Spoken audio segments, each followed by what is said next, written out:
भगवान गंगा जी को प्रणाम करके आचमन करके अब उस पार जाने के लिए देखा तो बहुत भक्त प्रवीण होता है। संसारी जन प्रवीणता शब्द को लेते हैं बड़ी चतुराई से दूसरे के साथ छल कपट करके बच जाना, बोले बहुत चतुर है। नहीं, राम ही भजहि ते चतुर नर। चतुर वो है जो माया के जाल से अपने समय को बचा के और नाम जप कर रहे हैं, वो बड़े चतुर है। माया ने उनको फंसाया और वो उस माया के फांस में अपने चित्त को बचा करके राधा राधा बोल रहे, बोले बहुत चतुर है, बड़ा प्रवीण है। केवट, निषाद राज गुह अलग है, ये केवट। इसने देखा आज तो ब्रह्मा ने हमें कृतार्थ कर दिया, हमारे भाग्य बड़े कर दिए। और 10 हाथ दूर नाव। प्रभु मुस्कुराए, भाई पार जाना है, नाव नजदीक ले आओ। नहीं महाराज, नाव तो नजदीक नहीं लाएंगे। क्यों? तुम तो कार्य ही करते हो, इस पार से उस पार ले जाना। प्रभु हमने सुना है आपकी चरण रज में बड़ा जादू है। वो एक गौतम ऋषि की पत्नी अहिल्या जी पाषाण बनी थी, आपका चरण छू गया तो स्त्री बन गई। महाराज मुझे डर लग रहा है, एक तो वैसे ही घर में स्त्री लड़का बच्चा, इसी से हमारा परिवार चलता है। अगर मेरी नाव स्त्री बन गई तो और हम कोई व्यापार जानते नहीं, वैसे ही खर्चा पूरा नहीं हो रहा, एक और हो गई तो समस्या आ जाएगी। और कोई मैं व्यापार नौकरी आदि करता नहीं हूं, यही मेरा व्यापार है। और अगर कहीं मेरी नाव स्त्री बन गई तो समस्या बढ़ जाएगी। अगर आप पार जाना चाहते हो तो एक बार आज्ञा कीजिए, मैं आपके चरण पखारूंगा और फिर देख लूंगा कि कोई जादू ऐसा नहीं है कि स्त्री बना दे, फिर मैं अपनी नाव में बैठा लूंगा। बातचीत में ज्यादा समय बर्बाद न किया जाए। प्रभु यदि आप पार जाना चाहते हो तो मुझे आज्ञा कीजिए, मैं आपके चरण धोऊं और आदर सहित नाव में बैठा लूं। लक्ष्मण ने देखा बड़ी बड़ी बात कर रहा है, बोले प्रभु बिना चरण धोए आपको नाव में तो आने नहीं देंगे। और लक्ष्मण जी, ये आप धमकी किसी और को दीजिए। आज मेरे इतने बड़े भाग्य खुल गए हैं कि मुझे कुछ सुहाई नहीं दे रहा। आप मारोगे ना, मेरे बड़े भाग्य। मरना क्या बड़ा भाग्य होता है? बोले जब कहीं कोई पूछेगा कि वो केवट मारा गया, किसने मारा? बोले रघुनाथ जी के प्रिय भाई लखन लाल ने। कहां मरा? गंगा में। अपराध क्या था उसका? चरण पखारना चाहता था। गवाही कौन है? साक्षात रघुनाथ जी। इससे बड़ा भाग्य हमारा क्या होगा? भरतीर मारे लखन पे, जब लग न पाए पखारी हो। जब तक चरण नहीं धो लूंगा आपको पार नहीं। जब केवट के ऐसे बयान सुने, वचन सुने, शियाजी और लखन जी की तरफ देखकर राम जी मुस्कुराए, कितना प्रवीण भक्त है। प्रेम से लपेटे हुए अटपटे वचन सुनकर प्रभु हंस पड़े। प्रभु ने कहा भाई तुम्हारी नाव ना स्त्री बने और मुझे पार जाना ही है, तुम उपाय कर लो। कृपा समुद्र भगवान श्री राम मुस्कुरा कर बोले भैया तू वही उपाय कर जिससे तेरी नाव बच जाए। तुझे चरण ही पखारना है, जल्दी कर, चरण धो और मुझे पार उतार दे। देखो प्रभु का कृपा प्रसाद प्राप्त करके तुरंत भवसागर से पार हो जाते हैं जन। आज प्रभु निहोरा कर रहे केवट से, मुझे पार कर। जिनका नाम स्मरण करने से अपार भव समुद्र संसार से जीव तर जाता है, जिन्होंने 3 पग पृथ्वी मांगी और 2 में ही नाप ली, वो केवट से निहोरा कर रहे गंगा पार करने के लिए। परम कृपालु प्रभु जी के वचन सुनकर गंगा जी भी अंदर ही अंदर बड़ी आनंदित हो रही कि मैं जिनकी चरण धोवन हूं, प्रभु निहोरा कर रहे मेरे से पार जाने के लिए। ओहो, साक्षात महा सामर्थ्यशाली होते हुए केवट से प्रार्थना कर रहे हैं। गंगा जी प्रभु के नख कांति को देखकर अपने प्रगट स्थान, यहीं से प्रकट हुई, बहुत प्रफुल्लित हो रही है। आज मैं धन्य हो गई गंगा जी के। प्रभु ने कहा शीघ्र करो ना, रुको महाराज, पहले से व्यवस्था की। कठौता लाया, कठौती ले कि अगर बनेगा भी ना तो कठौता लड़का बनेगा, नाव खेने के काम में आएगा। प्रभु की आज्ञा होते ही कठौते में सुंदर जल भर कर लाया और प्रभु ने चरण पधराए। अब वो बहुत आराम आराम से प्रभु के कोमल चरणारविंदों को धो रहा है। कैसी प्रेममयी दशा केवट, उसे देखकर बड़े बड़े ऋषि मुनि देवता पुष्पों की वर्षा कर रहे। धन्य भाग जो मुनियों के ध्यान में आने वाले चरणारविंदा, साक्षात केवट उन्हें धो रहा है। चरण कमल धोता जा रहा है। हृदय आनंद से लबालब भरा है, रोमांच हो रहा है। प्रभु ने कहा शीघ्र करो। उसको तो सुध ही भूल जाती, चरण पकड़ करके फिर धोता। प्रभु ने कहा जल्दी करो, मुझे पार जाना है। अपने वस्त्र से फिर प्रभु के चरण पूछे। अहो भाग्य, फिर जो चरणोदक है पान किया। चरणोदक प्रभु का पान करते ही जितने उसके पितर थे सब भगवत प्राप्त हो गए।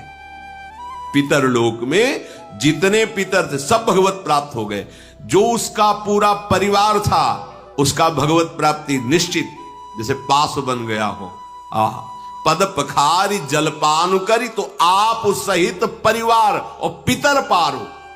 आप पूरा परिवार पितर सब भगवत धाम के वासी, सब परम पद के अधिकारी। इसीलिए ये नहीं सोचना चाहिए कि हमारे परिवार का क्या होगा। यदि आप भगवत भजन करते, धर्म से चलते हैं, तो पूरी जिम्मेवारी लोक परलोक की प्रभु स्वयं ले। योगक्षेमम वहाम में हम प्रणत कुटुंब पाल रघुराई। भगवान अपने भजन करने वाले के परिवार का भी महामंगल कर देते हैं, उसका भी पालन करते। देखो, प्रभु के चरण धोए, चरणामृत पान किया, तो आप उस सहित परिवार पितर पार करी। प्रभु को बाद में पार कर रहा है गंगा जी से। पहले प्रभु ने उसका उद्धार, उसके परिवार का, परम पद का, और पितरों का जो वो सब भगवत प्राप्त, परम पद प्राप्त। प्रभु को गंगा पार के बार बार मुख माधुरी देखते हुए नौका चला रहा है। जब पार हुए तो लखन लाल जी, सियाजू, रामजू उतर करके गंगा जी की रेती में खड़े हुए। केवट की तो दशा इस समय, बार बार हाथ जोड़ता है, मुखारविंद की तरफ देखता है, साष्टांग दंडवत होता है, फिर खड़ा होता, फिर देखता है, फिर साष्टांग दंडवत। भगवान को ऐसा लगा कि शायद कुछ उतराई नहीं दी है, इसलिए ज्यादा दंडवत हो रही क्या। सब कुछ जैसा प्रभु को लग रहा है कि देना चाहिए उतराई। प्रभु सकुच यही कछु नहीं देना, इसको तो कुछ दिया नहीं। देखो हमारे प्रभु का स्वभाव देखो, सब कुछ दे दिया पर क्या सकुच है, इसको कुछ दिया नहीं। इसीलिए इनके समान केवल यही है। उसको परम पद, उसके परिवार को परम पद, उसके पितरों को परम पद, देवता ऋषि मुनि केवट की प्रशंसा करके पुष्प बरसा रहे, जगत बंदनी बना दिया। और प्रभु को सकुच क्या है? प्रभु इस सकुच यही नहीं कछु, इसको तो अभी कुछ दिया नहीं है। प्रभु के हृदय की बात जानने वाली सियाजू ने अपनी अंगूठी उतारी जो मणि जटित थी, कहा प्रभु दे दीजिए। प्रभु से अंगूठी के लेके कहा ये उतराई ले लो। विकल हो के चरणों में, प्रभु अब कुछ नहीं चाहिए, आपने जो दिया है बहुत जन्म जन्म से मेहनत करता रहा, जन्म जन्म न जाने किस योन में गया, क्या क्या कर्म किए। नाथ आज हमें पूरी मंजूरी मिल गई। क्या पूरी मंजूरी क्या है? आपके चरणारविंद का स्पर्श, आपके चरणों की सेवा और आपके चरणों का प्रेम। अब नाथ मुझे कुछ, अब मैं तृप्त हो गया हूं, अब कृतकृत्य हो गया हूं, अब कोई चाह नहीं रह गई है। नाथ आपको पा लिया तो आज सब कुछ पा लिया, अब कुछ पाना बाकी नहीं रहा। मेरे दोष, मेरे दुख, मेरी दरिद्रता सब नष्ट हो गई। आपके चरणों का स्पर्श करते ही मेरे हृदय में जो परमानंद, अब इससे बढ़कर कोई भेंट नहीं है। दीनदयाल आप कृपा कीजिए, अब मुझे कुछ देकर ऐसी बात, अब मुझे कुछ नहीं चाहिए। प्रभु बार बार करे कि ले लो ना, नहीं ठीक है, वो सब ठीक है, आप ले लो। जब केवट ने देखा बार बार प्रभु आज्ञा कर रहे, तो हाथ जोड़ के कहा प्रभु अभी नहीं, जब आप लौट के आओगे ना वनवास पूरा करके, फिर आप जो देंगे मैं प्रसाद समझकर स्वीकार कर लूंगा। फिरती बार मोहि जो देवा, सो प्रसाद में सिर धरि लेवा। अभी तो नहीं प्रभु, अभी तो जो दिया है तृप्त कर दिया। हे नाथ ध्यान दीजिए, बहुत प्रयास कर रहे हैं प्रभु लक्ष्मण जी, सिया जी, लेकिन केवट कुछ नहीं ले रहा। भगवान फिर दे रहे हैं। क्या? ये मिलना बड़ा कठिन है। जाओ, तुम्हारे हृदय में प्रेम लक्षणा, अखंड भक्ति, अविरल भक्ति, ये दुर्लभ है, इससे बढ़कर कोई लाभ नहीं है। करुणा के धाम प्रभु अपने श्री चरणों का प्रेम प्रदान के, नहीं कछु केवट ले, तो फिर क्या दे? प्रेम पाई रस भक्ति गुड़, जुग जुग जग दुर्लभ भव इंद्रादि विधिम, आगम अरु निगम पुराण अगोचर। वो महाप्रेम। फिर रघुनाथ जी ने महादेव जी को शरणवा करके गंगा जी से नमन करके आज्ञा ली। सीता जी ने भी गंगा जी को प्रणाम किया और कहा आपके आशीर्वाद से 14 वर्ष पूरे होकर जब वापस होंगी तो आपको पुनः प्रणाम करेंगी, आपकी आराधना करेंगी। पति देवर संग कुशल बहोरी, आय करो जेहि पूजा तोरी। आप ऐसी कृपा कीजिए। तो गंगा जी की धारा से वाणी प्रकट हुई, हे श्री राम की प्रिया जानकी, तुम्हारा प्रभाव कौन है जो जानता ना हो। आपके एक इशारे को बड़े बड़े लोकपाल ताकते रहते हैं, समस्त सिद्धियां हाथ जोड़े आपकी सेवा के लिए खड़ी रहती हैं।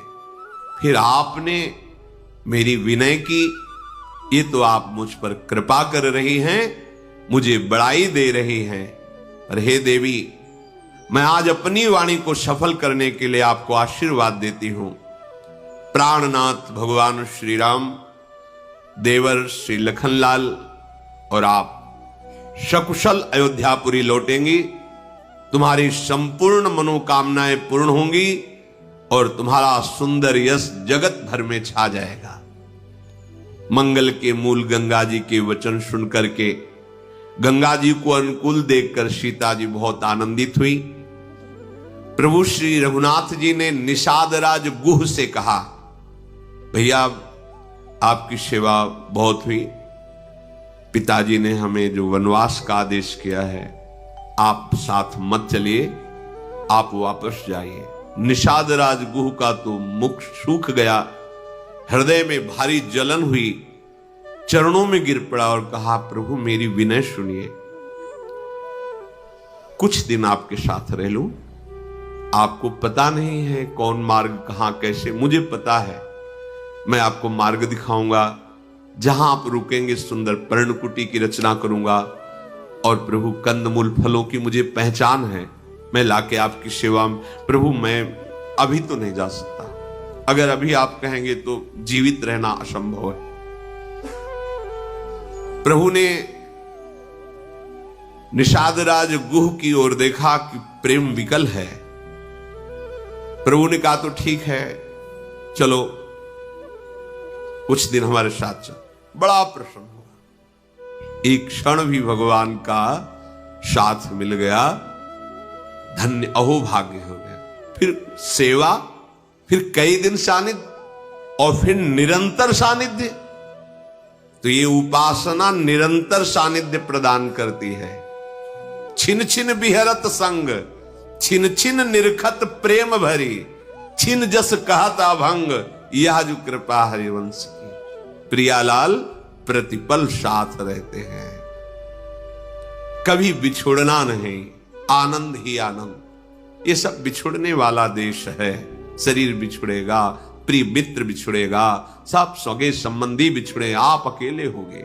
अगर उपासना परिपक्व कर लो तो प्रियालाल के समीप अनंत काल तक के लिए, जहां प्रलय की पवन का भी प्रवेश नहीं, दिव्य चिदानंद वृंदावन।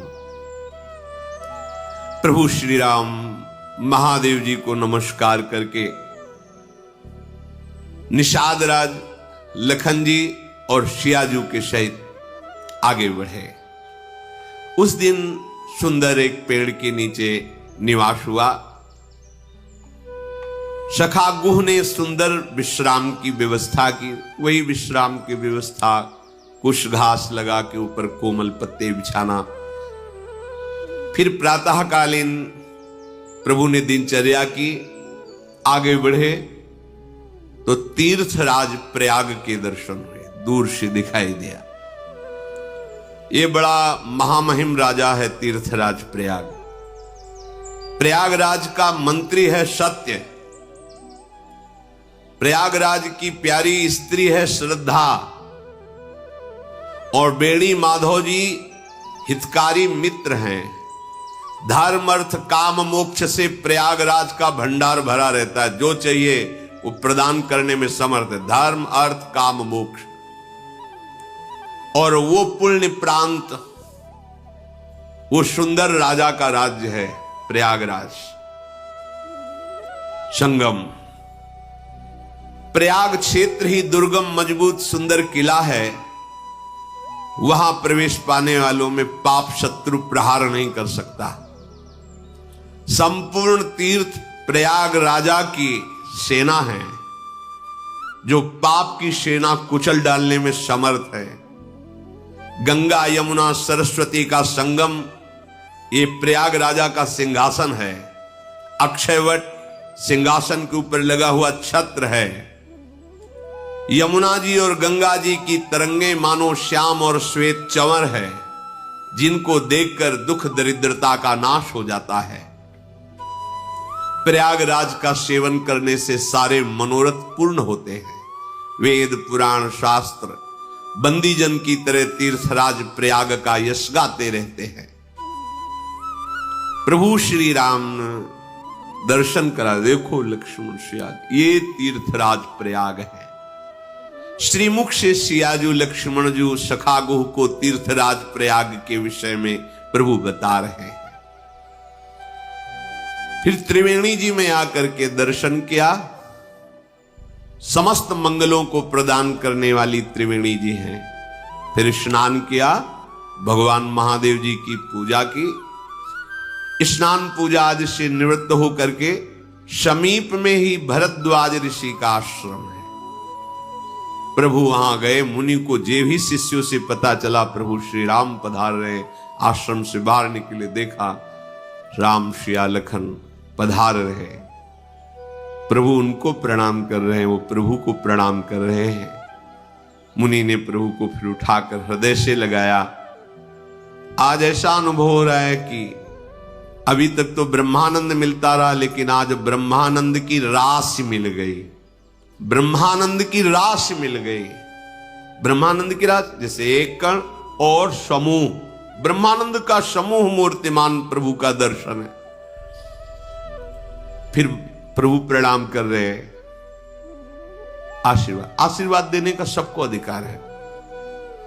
ये नहीं कि बड़े हैं तो हम आशीर्वाद। हमारे यहां श्री लाडली जी को, लालजू को आचार्य को, गुरुजनों को आशीर्वाद दिया गया। ये प्रेम की सामर्थ्य देखो। देखो आचार्य हैं हमारे, परम गुरु हैं, पर चिरजीवो तारानंदन, चिरंजीवी हो आचार्य को, लाडली जो थारो अविचल रहो जो, यह जोरी अविचल वृंदावन, चिरंजीवी जोरी, चिरजीवो भूतल यह जोरी आशीष।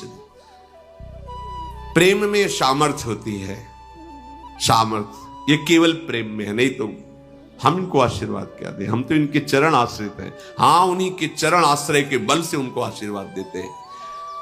ऐसा ही भरद्वाज जी ने किया। प्रभु प्रणाम मुद्रा में प्रभु को आशीर्वाद देते हुए मन में ऐसे प्रफुल्लित हो रहे, और आज लगा कि हमारी साधना, तपस्या, सुकृतों का सारा फल मूर्तिमान होकर सियाराम जी के रूप में सामने विराजमान है। परस्पर कुशल प्रश्न हुए, फिर आसन दिया, प्रेम सहित प्रभु का पूजन किया। प्रभु विराजमान है। अच्छे अच्छे अमृत के समान कंदमूल फल पहले ही ब्रह्मचारी जन ले आए, वो प्रभु को अर्पित किए। प्रभु ने उन फल को सखा जो निषाद राजगुह उनको दिया। फिर सिया लक्ष्मण सहित प्रभु स्वयं फल पाए और बहुत सुख का अनुभव कर रहे हैं। हाथ जोड़े हुए भरद्वाज जी कहते, आज मेरा तपस्या, तीर्थ स्नान, त्याग, जप, योग, वैराग्य आज सफल हो गया। क्यों? क्योंकि आपका साक्षात्कार हुआ। सब साधना का फल क्या है? प्रभु का साक्षात्कार हो जाना। लाभ अवधि सुख अवधि न दूजी, तुम्हारे दरस आस सब कुछ। इससे बड़ा कोई लाभ नहीं, इससे बड़ा कोई सुख नहीं। क्या? अपने नेत्र प्रभु को देख पाए एक बार। यह संभव नहीं है। ये मलिनता ऐसा अंदर कमजोरी पैदा कर, हम कहां प्रभु को देख पाएंगे? नहीं नहीं, हम कोई और जाति के नहीं हैं, हम कोई और किसी के नहीं हैं, प्रभु कोई और नहीं है, वही अपने हैं, वही अपने, उन्हीं का अंश हो। अपने से मिलने में क्या परेशानी? आपने प्रभु को अपना नहीं माना, व्यक्ति वस्तु स्थान को अपना माना है, इसलिए आपको लगता है कहां भगवान, कैसे भगवान मिलेंगे। हम आपको सच्ची बात कहते, प्रभु को प्राप्त करने जैसा सरल कार्य कोई नहीं है, क्योंकि वो है, हमारे है। बस कठिन कार्य है संसार के संबंध को त्यागना। प्रभु का मिलना कठिन नहीं है। पहले ऐसा लगता था कि भगवत प्राप्ति बहुत कठिन, और फिर श्री जी की कृपा से यह बात समझ में आई कि भोगों का त्याग करना, संसार के राग का त्याग करना कठिन है, भगवत प्राप्ति कठिन नहीं है। इसीलिए कठिन शब्द लगा देते हैं कि इधर हम छोड़ नहीं पाते, उनको अपना नहीं कह पाते। अगर उनको अपनापन दे दीजिए तो आपको खुद बताना नहीं पड़ेगा, वो आपके मानस पटल पर, आपके हृदय सिंहासन पर खेलते नजर आएंगे। वो हैं, यही हैं, अभी हैं, इसी समय हैं। पर हमारी चाह नहीं है, हमारा कोई अपना है, हमारा कोई बल है, कोई और आस है, कहीं और विश्वास है। इसलिए हृदय में बैठे हुए भी मुनि की तरह शांत है। नहीं, अभी लीला बिहारी की लीला प्रकाशित हो जाए, यदि उनके सिवा कोई आपके जीवन का अस्तित्व ना हो। जब तक कर्म वचन मन से छल छोड़कर मनुष्य आपका दास नहीं हो जाता, तब तक करोड़ों उपाय करे वो आपको नहीं देख पाएगा। वो स्वप्न में भी ये सुख प्राप्त नहीं कर पाएगा। करोड़ों उपाय कर लो, यदि भजन नहीं करते, धर्म से नहीं चलते, भगवान का आश्रय नहीं लिए, तो सुखी नहीं हो सकते। देख लेना, जब मन वचन कर्म से एकमात्र प्रभु को अपना स्वामी मान लिया जाता है, अपना जीवन जीवन नाथ के हाथ समर्पित कर दिया जाता है, इतना काफी भगवत प्राप्ति के लिए। पर इतना ही नहीं कर पाते। मन किसी को दिए हैं, वचन किसी को दिए हैं, तन अहंकार ऐसा जाल बुने हुए हैं अहमता ममता का कि वो लगता है भगवान कोई दूसरे हैं।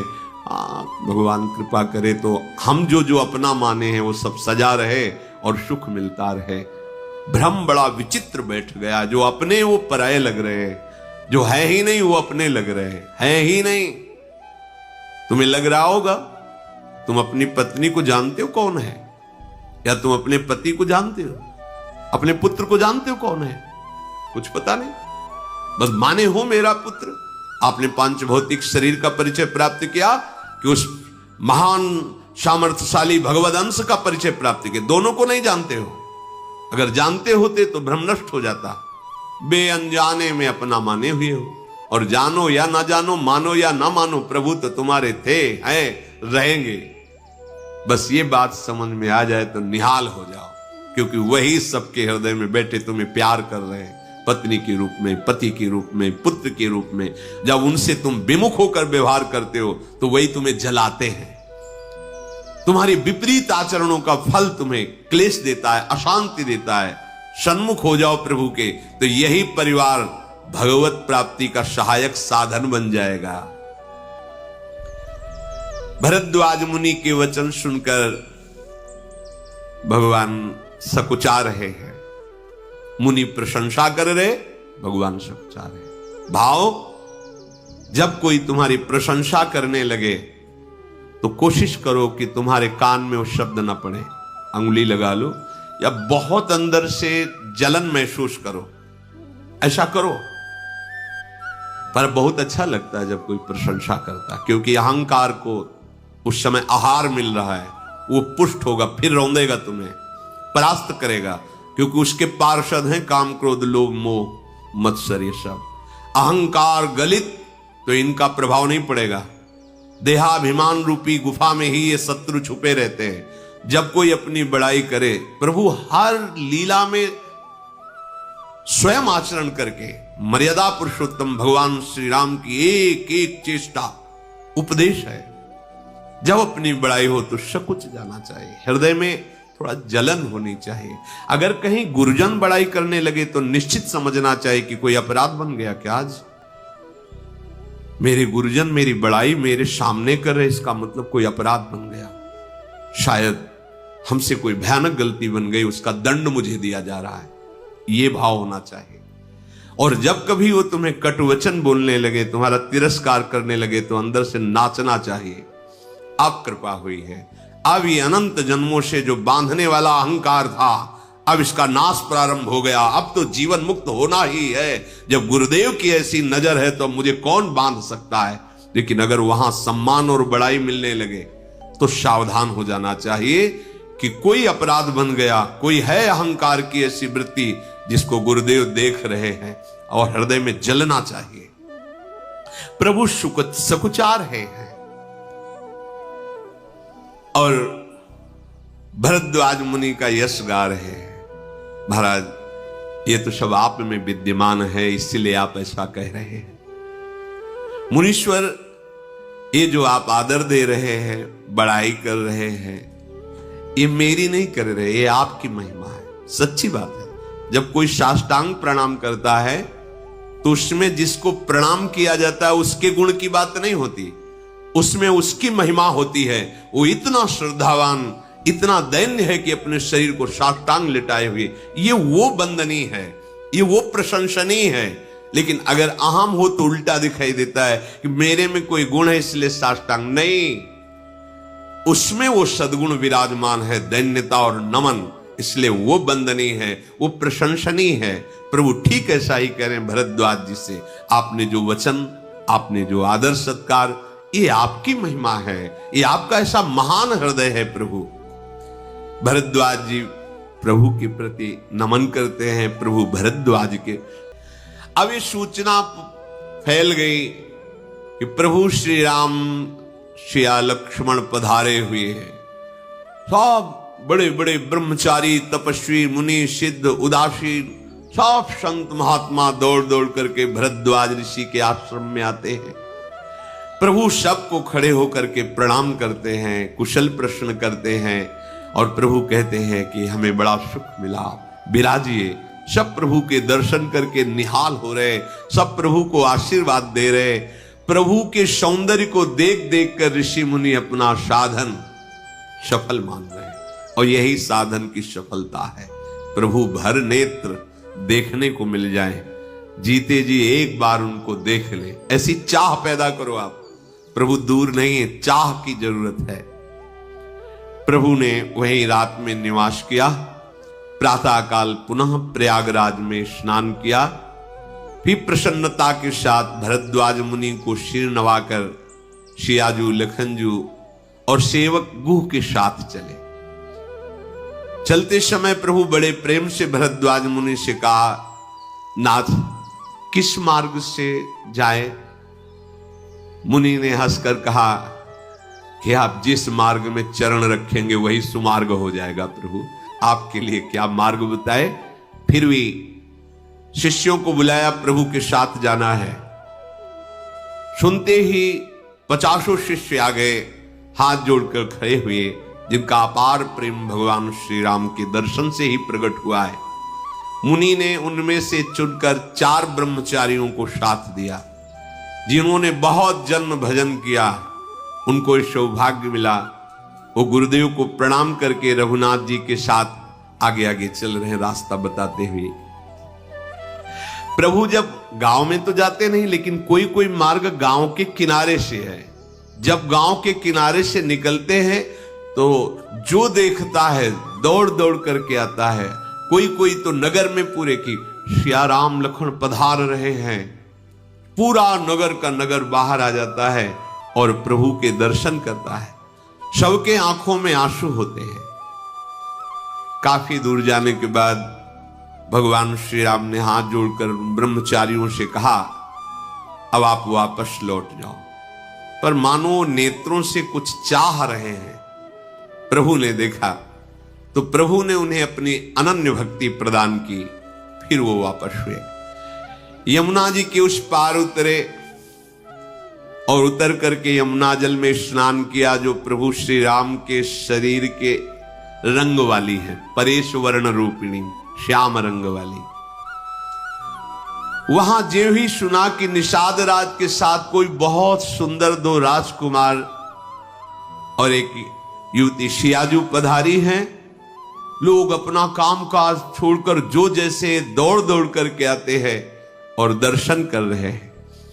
परिचय जानने की मन में बड़ी लालसा है, पर प्रभु से बात करने की हिम्मत किसी को नहीं पड़ रही।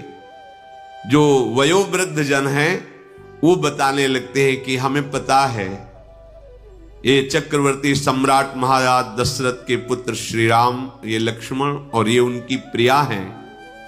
कैकेयी माता और महाराज दशरथ जी ने इन्हें वनवास दे दिया है।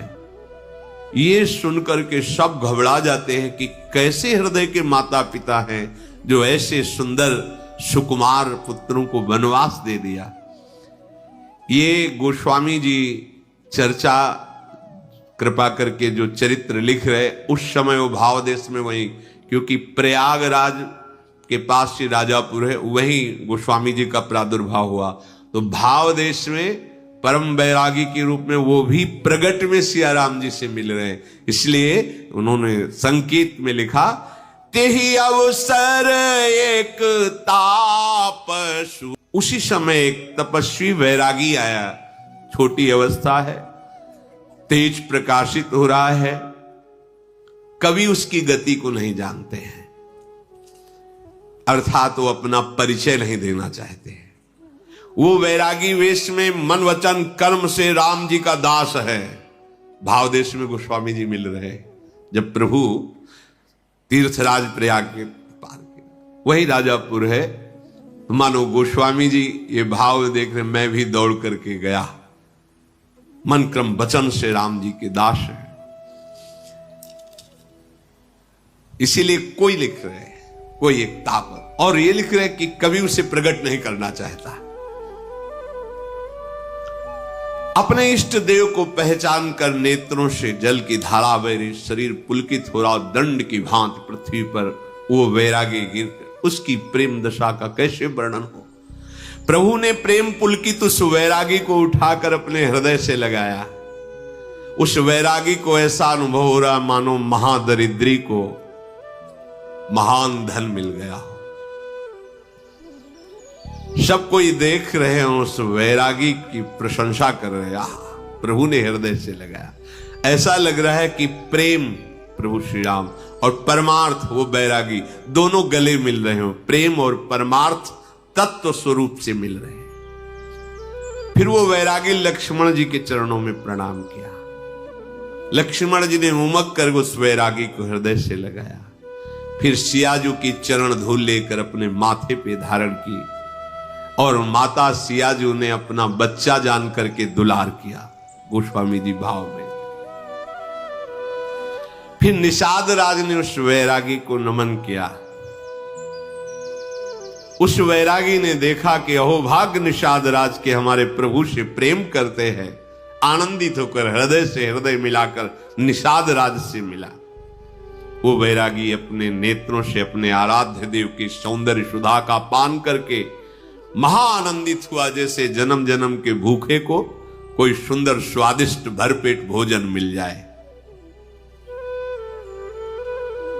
फिर चेतना जागृत हुई गोस्वामी। फिर लिखा, जब गांव की स्त्रियां देख रही है प्रभु को तो कहती हैं कि ऐसे सुकुमार को वन भेजा जाता है, कैसे इनके माता पिता हैं, सब व्याकुल हो जाती है।